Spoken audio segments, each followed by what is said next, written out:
Concerns always lingered for her because I rarely delved into the depth of how her affair impacted and changed me with anyone other than her. I believe she fears that I might harbor some repressed hatred for her, but I don't. It's akin to touching a hot stove. Do it once and you never purposely do it again. That's how I am about my emotions. I'm not devoid of them, but I choose to keep some safeguarded within myself. I had a conversation with my wife, whom we'll call Jenny. She was fine with it, and even encouraged me to include more details than intended. Her reasoning was that everyone needed the complete picture to understand why she ardently pursued reconciliation with me, why it worked for us, and to grasp why I resisted, and how I now perceive our love and marriage differently. After the initial draft, I read it, and felt an uneasy feeling about how my wife appeared in the story, and subsequently in our marriage. While she had no issue with the written story, I decided to include this up front. My wife has evolved into an incredible spouse, mother, and woman. She holds a professional degree in her career and is well regarded and admired in her field. She suffered significantly, admittedly due to her actions and, to no lesser degree, from me. During reconciliation, she truly underwent a transformative process and emerged as strong as steel. Her betrayal was devastating, but in my case, it was the circumstances surrounding the affair that ultimately allowed me to forgive her. Not excuse her, but forgive her. I lost a part of the good in me through this pain. In contrast, she emerged from it as a better person. At times I resent that, but then I see the positivity she has brought to my life over the 23 years since this happened, and it's okay. I'm presenting this chronologically. Obviously, I wasn't aware of some events until later. The details come from writings my wife did for therapeutic reasons, something she also incorporated into our reconciliation process. We still have the notebooks, planning to burn them on our 50th wedding anniversary. We married at 20. About a year later, I decided to go back to school part-time to finish my degree. Eventually, we had a child, and I felt the pressure to complete my degree. My son had just turned 2 when I started my last year of college. 2 semesters were all I needed. In September of 1993, my schedule included a part-time job from 3 a.m. to 7 a.m. as a store stalker, a full-time administrative job at the police department from 8 a.m. to 5 p.m., Tuesday night classes from 5:30 p.m. to 10 p.m., and Saturday classes from 8 a.m. to 2 p.m. My wife worked as a nurse's aide at a local hospital from 8 a.m. to 3 p.m. My mother cared for our son, and both our jobs, as well as my parents' home, were within a 10-minute drive from one another. It was the best setup possible for what I was trying to accomplish. The weekend before today, we were in constant arguments. It was spring of 1994, finals week for me. If I completed my papers and passed my finals by the following Sunday, we would be celebrating my completion of a bachelor's in science and finally ending this 8-month schedule. I was working, but she was upset because I wouldn't take time off from studying to take her and our son somewhere.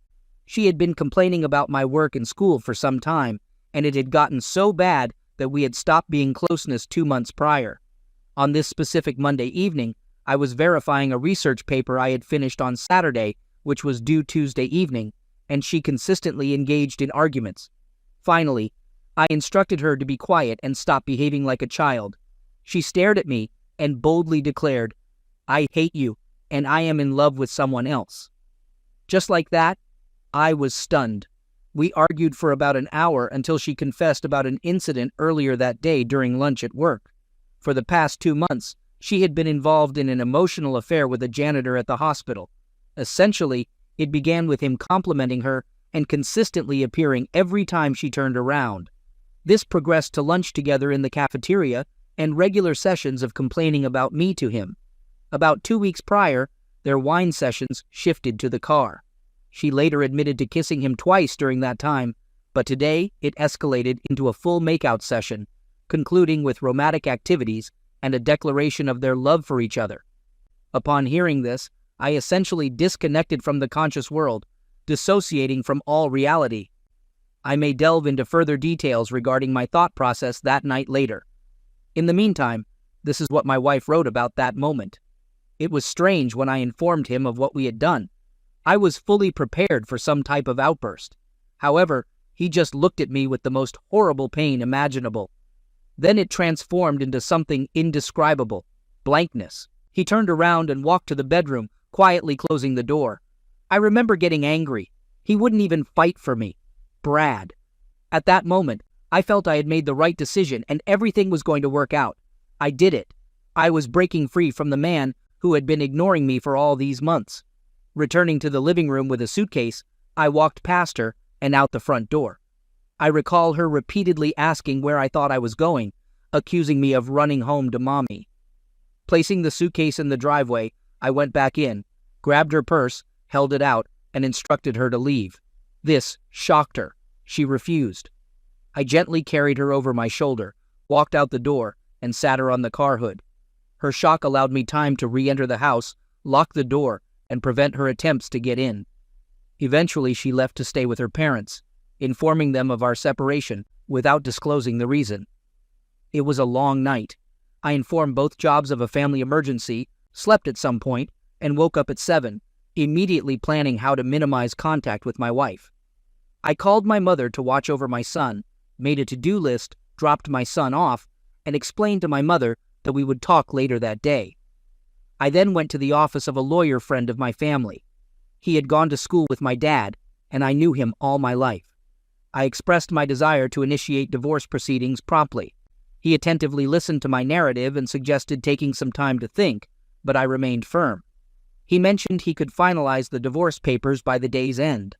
I informed him I would retrieve them that day and personally file them with the clerk's office. Handling such matters was part of my responsibilities at my department job. Subsequently, I obtained new locks for the house and made a visit to the bank. I closed both our savings and checking accounts, placing half the funds in an envelope. I visited my sister-in-law at her workplace, delivering my wife's share of the money, instructing her to convey that my wife should not contact me, and this represented her portion from the bank. Additionally, I informed her about canceling our sole credit card at my mom's place. I divulged all details, and my sister and little sister devised a plan for the latter to stay at my house, caring for my son, while I juggled work and school for the remainder of the week. Returning home, I changed the locks, spent the afternoon cleaning and bonding with my son, then proceeded to school. My wife chose not to go to work that day, reaching out to the janitor to share the events. He showed sympathy and invited her to his house that evening to escape the stress. More details about this house will be shared later. In short, she went, and they were closeness. Here is her account of that night. He drifted into sleep afterward. Initially, I felt so thrilled, but as it unfolded and afterward, it started to feel inappropriate. Since he was asleep, my mind began to wander. I reflected on Op and how he had influenced me to seek someone else. I got up and departed. During the drive home, memories of the first time I was closeness with Op flooded back. We were each other's first and only. I broke down, contemplating how disgusted I was with myself. Then, I found myself angry at Op once more. It truly became a sick cycle. I refused to confront the responsibility of the truly terrible thing I had done. I convinced myself it was his fault. 2 days later, that day began as normal. I went to work, came home, showered, and ate breakfast with my son and sister. My wife called and wanted to make arrangements to see our son. Jenny was cocky and spiteful on the phone. I told her that I would meet her Sunday at 1 p.m. and she could spend some time with him at a local park. She wasn't going for that. She wanted him for the weekend. I said no. She knew him staying at the house solved the babysitting issue for right now. Both her parents worked, so she did not push it, but she did slam the phone down. I went to work at the PD, and the first chance I got, I went to the clerk's office and filed for the divorce. Later in the day, I was notified by a girl I knew there that they were ready to go to the sheriff's office to be served. I called a deputy I knew and told him the story and asked him to serve them to her at work. He said he would. The next day, wife also returned to work. Her janitor came by her station and chatted her up throughout the day. They were not able to eat lunch together that day, nor meet that evening. He claimed he had to go to something with one of his kids. He told my wife earlier in the affair he was divorced and had 3 kids. She went to her parents after work later that night. She called me 3 times, and each time I hung up on her after found out it was her color. ID was not the norm back then in my area. After another long night of grieving, My day started out like the day before. I went to work. After I arrived at my second job, I received a phone call from the deputy that was going to serve the papers. He told me he would get there around noon. I explained that would be fine. Her lunch hour was from 11 a.m. to noon. I sat at my desk and tried to work. I was antsy and got up and went to the restroom at least 3 times until I finally threw up. I calmed myself and kept reminding myself it was the right thing to do. Thankfully, I had not heard from my wife so far. 11 a.m. That day, my wife meets the janitor for lunch. They retire to his car in the parking lot and do it classy. They clean up, go back inside, and grab something in the cafeteria for lunch. At noon, my wife returns to the nurse's station on her hall, along with the janitor, and starts talking to the registered nurse in charge of the hall. 5 minutes later, the deputy walks in. He asks the nurse where he can find Jenny. She speaks up. "Yes, that's me." The deputy turns to her and in a loud voice says, "You are being sued for divorce due to infidelity." My wife falls on the floor. Here are her words describing what happened. Upon hearing that, a profound wave of shame and guilt engulfed me. The realization struck that I had irreparably damaged my marriage and that Op was genuinely proceeding with a divorce. A misguided part of me naively clung to the hope that he wouldn't follow through, deluding myself into thinking it was just another argument I could somehow win. Reflecting on it now, it's sick thinking. I distinctly recall the deputy physically lifting me and placing me in a chair amid screams emanating from me. The head nurse attempted to pacify my escalating distress. In the tumult, my affair partner attempted to grasp my hand, and in my emotional turmoil, I struck him. The punch veered to his neck as he recoiled, leaving a scratch. My vehement outburst accused him of ruining my life. They managed to soothe her. The deputy informed that the janitor promptly left, allowing her to resume her shift. However, a colleague nurse provided significant cover for her. 3 hours later, as Jenny neared the end of her shift, she received a summons to the hospital administrator's office, leaving her frightened, suspecting someone had reported her outburst.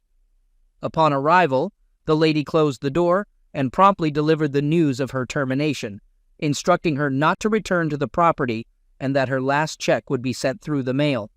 It appeared that someone had witnessed the incident in the parking lot and reported it, triggering subsequent events. The head nurse, informed about the divorce papers, shared the story, leading to the janitor being questioned, fired, and escorted off the property an hour before Jenny's termination. The entire hospital was now aware of the unfolding drama. She mentioned that she just went to the car and drove to her parents. At this point, they still didn't know the full extent of the situation, only that she and I had separated, and it seemed serious. At 5:30 p.m. that day, I was having dinner with my son at home. My sister was out with friends, and we were simply spending time together. The deputy had relayed earlier events, and I took some satisfaction in knowing the consequences. The janitor being there was just blind luck. I was surprised she hadn't been arrested for assaulting him, but hey, you can't have everything. Then, a knock at the door interrupted our evening. Before me stood a lady, about 5'8" tall and enormously pregnant, barely able to stand straight. She asked for Jenny. I explained she no longer lived there and wouldn't be returning. Confirming I was her soon-to-be ex-husband, I informed her that I had served the divorce papers that day. She introduced herself as Wendy, the janitor's wife, pregnant with their 4th child. Despite my reluctance, I let her in to sit down. Wendy disclosed the earlier events, the firing, and the circumstances surrounding it. It made me feel nauseous. Who had I married? She also shared details about the house where my wife met the janitor. At that moment, I wished I could erase him from existence. Not for my wife's sake, but for the sake of humanity. This guy was despicable. Again. More on the house later. After assuring me that she only wanted to talk to Jenny and reveal the truth, Wendy left. 1 hour later, Wendy approached my father-in-law, seeking to speak to my wife, thinking she was a friend of Jenny's. When Jenny appeared, Wendy disclosed her identity and the truth about the janitor. Wendy and the janitor were still married, and she was 8 months pregnant with their 4th child. Jenny was upset, crying, and repeatedly apologizing. However, the revelation took a darker turn. The janitor, along with another hospital colleague and a friend, had been playing a game, scoring how many married women they could seduce within 90 days. Until my wife, the third man, was leading with 3. My wife became the janitor's third conquest. Oh, and on the night he claimed to be with one of his kids, he engaged with the 4th woman. According to Wendy, this 4th lady had been married for 25 years, and Wendy was informing her husband. Then, it was their neighbor. The house served as a place they rented for these encounters with married women. Wendy learned about this 2 hours after his termination. He returned home, intoxicated and tearful, confessing everything in an attempt to reconcile. Wendy left with the kids and informed my wife that she was leaving him. She then squared up her shoulders, slapped my wife hard across the face, and called her a foolish cow. Jenny was stunned. Wendy told her she should be ashamed of tossing away her family, recounting how she had witnessed a loving man feeding his son alone because his wife was a foolish, selfish person without morals. Overwhelmed, my wife lost control, crying, while Wendy walked away, got in the car, and left. My in-laws checked on her. After the car drove off, she was essentially catatonic. They got her inside and considered taking her to the emergency room when she began speaking incoherently. My father-in-law thought she might be on speed. She expressed remorse and a determination to fix things. They eventually calmed her down and learned the whole story. My father-in-law was deeply hurt. He was and is a good man, he later said. Jenny could see the shame and disappointment on his face. As for my mother-in-law, as usual, she blamed me. I'm not fond of her. In the aftermath, my father-in-law called me the next day and apologized, the only time I ever suspected he had tears in his eyes. He shared what had happened and mentioned that Jenny had been in her room all day and night. I informed him about the appointment. She had to meet me on Sunday at 1 at the park. He said okay and hung up. I worked on Friday and attended school on Saturday. By day's end, I learned I had passed and would receive my degree. Bittersweet, but I had made it. My parents celebrated that night with extended family coming over and cooking out. I have a great family. The next day, no one brought up Jenny. At the time, I hadn't heard from her. We were supposed to meet up at 1. I considered it a blessing, something I could use in a custody hearing if needed. At 3:30, her father called. He mentioned Jenny was still not responding coherently, walking around in her bathrobe with a notebook in her hands, not bathing, and eating sparingly. He was worried and tired, afraid to sleep in case she hurt herself. He asked me to come see her, but I declined. I couldn't feel anything for her. I told him to get her some help, and I would allow her to see our son when she could get herself together. I truly felt nothing for her that first night. I had gone through my trial by fire and emerged stronger. More on that later. I wasn't going to care about this person ever again. I didn't hear from her or her family for 2 weeks. 2 weeks elapsed since I last spoke with my father-in-law. During that time, I quit my part-time job and actively sought a new one. I had plans to pursue my MBA, but wanted to settle into a new job for a year or 2. My son was asking about his mother, and I could only comfort him at that point. The longer she went without reaching out to see him, the better for my chances of securing a good custody deal. I was at the PD when she called, asking to set up a time to meet and see our son. I inquired if she had pulled herself together enough not to scare him, and she replied affirmatively. I told her I would meet her at 9 a.m. at the park on Saturday and asked her to bring her dad. I didn't want to meet her alone. My mother went with me. Upon seeing her, I knew I had made the right decision to limit her contact to only 2 hours. She was a mess, significant weight loss, no makeup, and lacking the feminine smells I associated with her. I later learned her mother had bathed and dressed her. Jenny was not fully functional yet. Park meetings continued for approximately 3 weeks, and I extended them to 4 hours, including Sundays. While she appeared to improve each week, I remained concerned about her mental health, leading me to avoid letting our son stay with her overnight or see him alone. Eventually, my mother-in-law grew tired of this and hired an attorney to sue for custody. At this point, Jenny had not yet signed the divorce papers, but I was okay with that, since I could petition for a divorce in 6 months.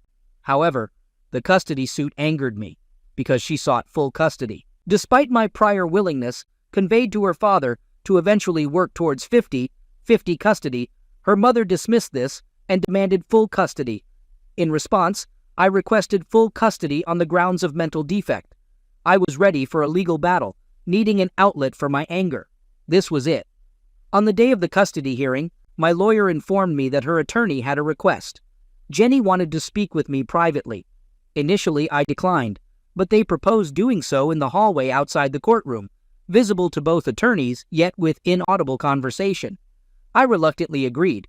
During our private conversation, she engaged in small talk, inquiring about our son's well-being and my school. I informed her that I had passed and graduation was next week, making her happy.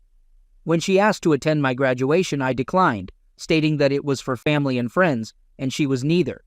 This deeply hurt her, particularly since we had worked together for most of our time to achieve this goal.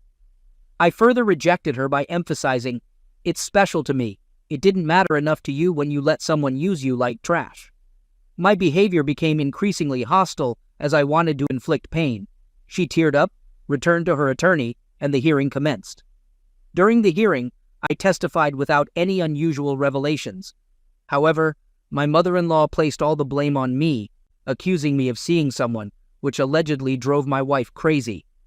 Although there was no proof of this, she cared little for the truth. She also claimed I had assaulted my wife by grabbing her and throwing her on the hood of the car on the night she left. Then it was Jenny's turn.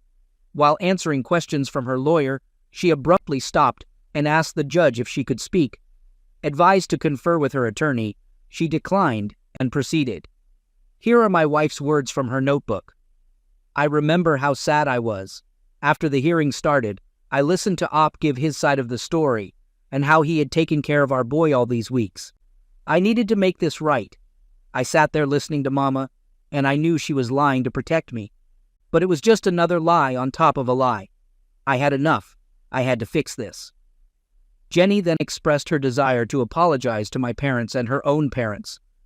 Looking at me, she acknowledged that I probably hated her more than anyone in the world at that moment. She accepted full responsibility for everything, hoping to salvage anything left of our relationship, even if it only meant that I could look at her without disgust. She informed the judge of her decision to withdraw her custody claim and would adhere to any custody arrangement I saw fit to give her. I conferred with my attorney, and we offered supervised one-hour visits for 6 weeks, with our son staying with her every other weekend. After that, if no issues arose, we adjourned. Looking back, I think that is when I saw a small ray of possibility. We would be nicer to each other. Not reconcile, but at least cordial. The schedule worked well, and after the 3rd week, we began spending visitation time with just her, me, and our son, usually extending to 3 or 4 hours.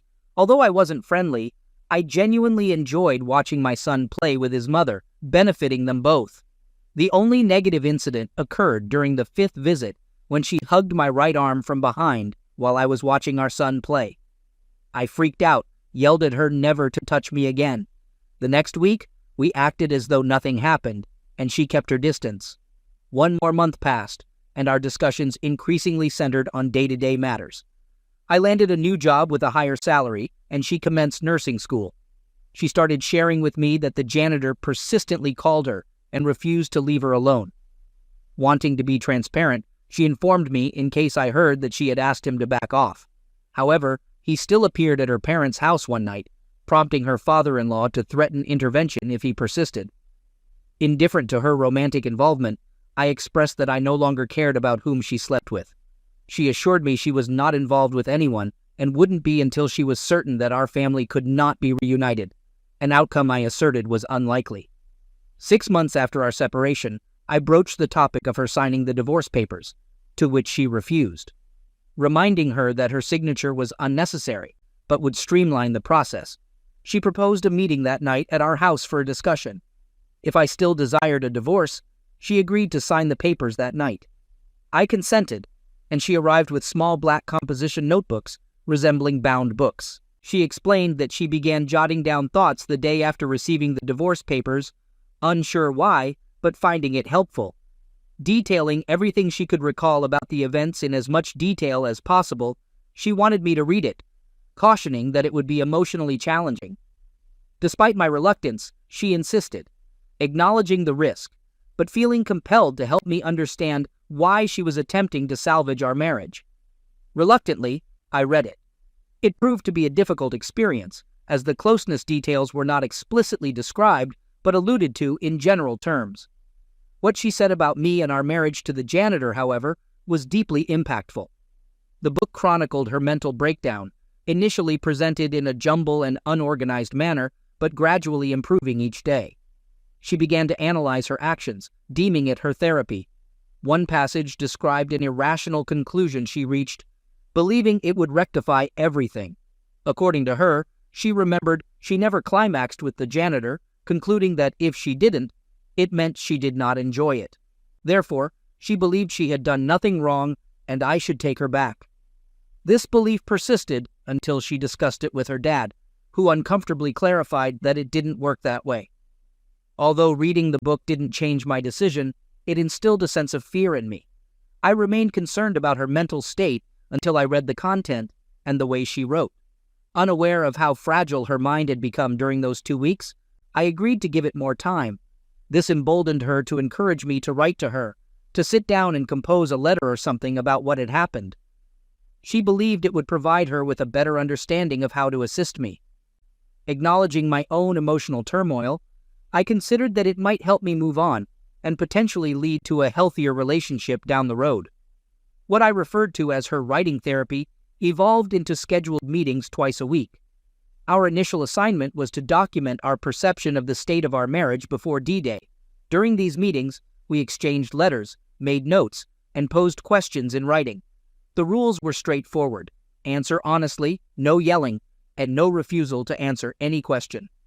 We commenced with an analysis of our pre-D-Day marriage, progressing through each subsequent day until the Sunday I spoke with her father after she received the divorce papers. After that, we would reassess and proceed accordingly. I must admit, I behaved terribly during this period. While I answered questions honestly, there was one exception, which I'll address later. I used the opportunity to humiliate her, making her repeatedly recount the negative things she said to the janitor about me. I compelled her to provide excruciating details about their carnal encounters. Despite being relatively vanilla compared to our previous experiences together, it was genuinely hurtful. Initially, I believed I could handle it since I had no interest in reconciliation. However, hearing those details was tough. Looking back, it's astonishing how cruel I had become, but in my mind, it was justified at the time. After about a month of this process, I had to acknowledge that it helped me to some extent. She proposed moving back in and taking the next step, but I refused. Despite her pleading and a compelling argument, I stood my ground. I explained that even if I entertained the idea of reconciliation, I couldn't be closeness with her again. She accepted this condition, suggesting I could explore outside the marriage while she remained faithful. That wasn't my character, so I declined. After another month, I relented, but imposed strict rules. These rules were non-negotiable and firmly established. First, she had to sleep in the spare room. Second, absolutely no physical contact was allowed. Third, she could keep her money in her checking account, but I managed her banking and provided checks for her bills, rent for the room, expenses, and spending money. This was due to her giving the janitor $300 from our savings account a week before D-Day. Moreover, I anticipated that she might decline to move in. Fourth, her mother was not permitted to enter my home until we decided to reconcile, as I was still upset with her. Fifth, all prior custody agreements would automatically be reinstated if reconciliation didn't happen. Sixth, if I found someone else, she had 1 week to move out. She agreed to these terms and moved in. It proved to be more challenging than I anticipated, as I no longer had the cooling down period between the times I saw her. She was there all the time, leading to frequent small fights and hurtful remarks from me. I wanted her out. Shortly after she moved back in, we initiated Thursday night fight night, a concept stemming from our writing sessions. Every Thursday night after the kid was asleep, we would discuss ongoing issues or arguments in the living room. These matters had to be resolved before bedtime and could not linger. This practice persists in a modified form today, simply involving a dinner check-in about any issues to address that night. The kids remained unaware of its origin or purpose. I continued to be difficult, bringing up her affair at every opportunity. She handled it with composure, never engaging in the conflict. At that point, I would acknowledge I was emotionally cruel to her. Nevertheless, she remained resilient. recognizing that we were meant to be together. Since she played a part in destroying our lives, she was committed to rebuilding them independently until I could see what she saw and join her. She was willing to give me the time I needed. 6 months after she moved back in, I experienced my own breakthrough. After a particularly challenging day filled with triggers, I locked myself in the bedroom, unable to endure it any longer. My wife came to the door, knocked, and softly said, "You need to talk. I'll be out here when you think you can." I heard her slide down the door, sit on the floor, and lean her back against the door. For an hour she patiently waited, and it was almost midnight when I finally opened the door. She inquired if she could enter, and I declined, suggesting we go to her room.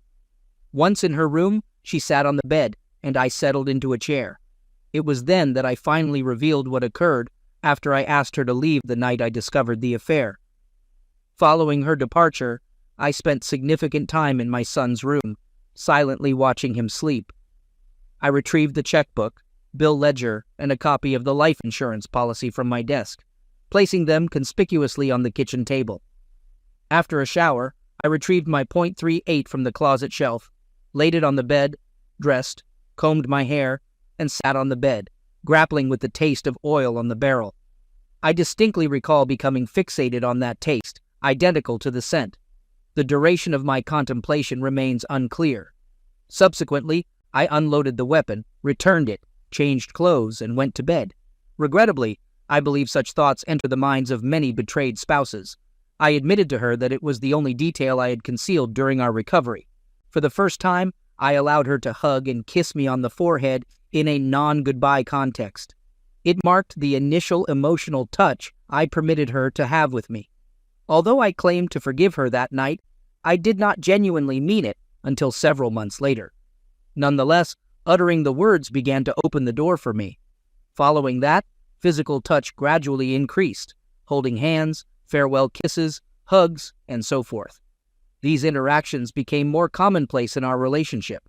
While full togetherness did not occur, we were progressing in that direction. Eventually, almost a year after her return, we became close. This period seemed like our hysterical bonding phase. She continued journaling, and according to her, we were closeness 32 times in 28 days. Years later, during a conversation, she revealed that until the night we became closeness, she woke up every morning thinking it might be our last day together. She kept telling herself to endure just one more day. Recognizing these signs, she understood that I was reestablishing a connection. Today, we enjoy a strong marriage, both successful in our careers, with 3 grown children. As far as we know, they are unaware of these past events. There are no plans to disclose, but we won't lie if they inquire. Both of us underwent significant changes. My wife emerged stronger and wiser, viewing this period as an unnecessary evil she caused but successfully overcame. Sometimes, I believe she still imposes punishment on herself. As for me, this topic seldom surfaces in our discussions or arguments, not for over 20 years. She is perceptive and often recognizes when I experience a trigger. Though infrequent, they still occur, perhaps once or twice a year. While brief, they sting. Typically, she grabs my hand and holds it or hugs me, saying, "I love you," or simply expressing gratitude. I lost some positive aspects of myself. I tend to withhold my feelings, dealing with them privately while supporting her emotional needs. I've made it clear that I won't be her emotional crutch anymore.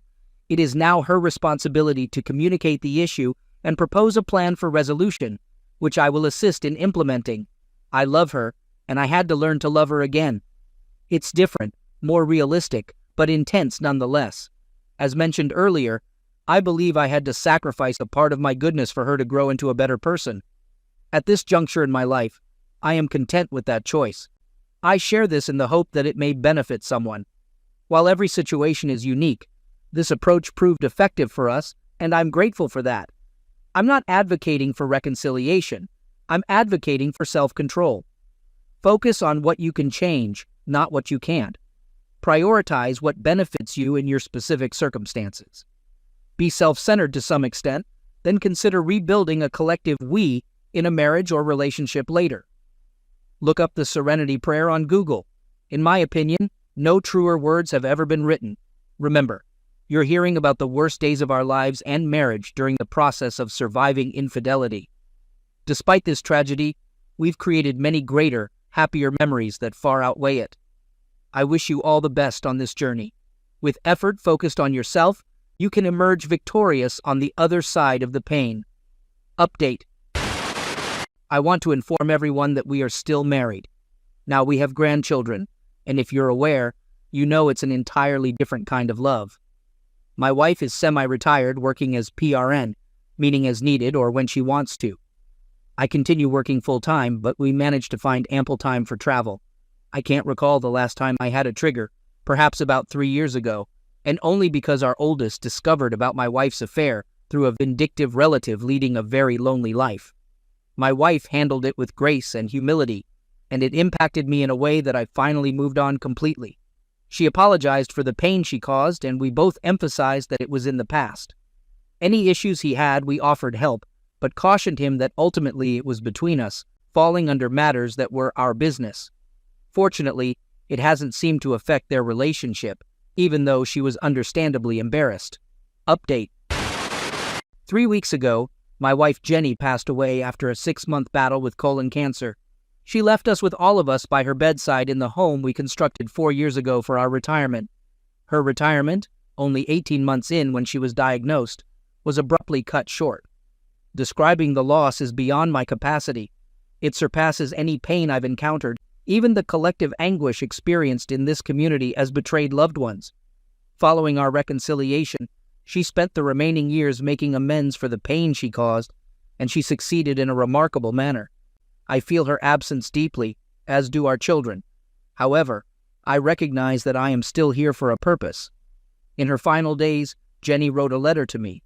She entrusted our pastor to deliver it after the ceremony at the appropriate moment. I read the letter 3 days ago, and I'd like to share a passage from it. For those of you who have read our story and found something positive, it underscores the importance for betrayed individuals to forgive. It also highlights that those who betray and genuinely feel remorse should endure long-term consequences for their actions. Here is the passage. I am currently experiencing a considerable amount of physical pain, as you are aware, but my faith provides me with a perspective on what lies ahead. The pain will eventually diminish. Certain pains have a tendency to turn one inward, and I've been introspective in recent weeks. At times I believe I deserve this pain due to what I did to you, to us, many years ago. However, you consistently lift me, settle me in my chair, assist me with meals, bathe me, hold my hand, and play your guitar. As I immerse myself in memories, I recognize that this pain is a gift. It allows me to encounter the true essence of love in its purest form, your genuine forgiveness for my past actions. Your actions caring for me reflect true love and forgiveness. I love you immensely. There is more to say, but I wanted to share this with our community and express gratitude for your presence in our lives, even if it's on the periphery. I love you as well.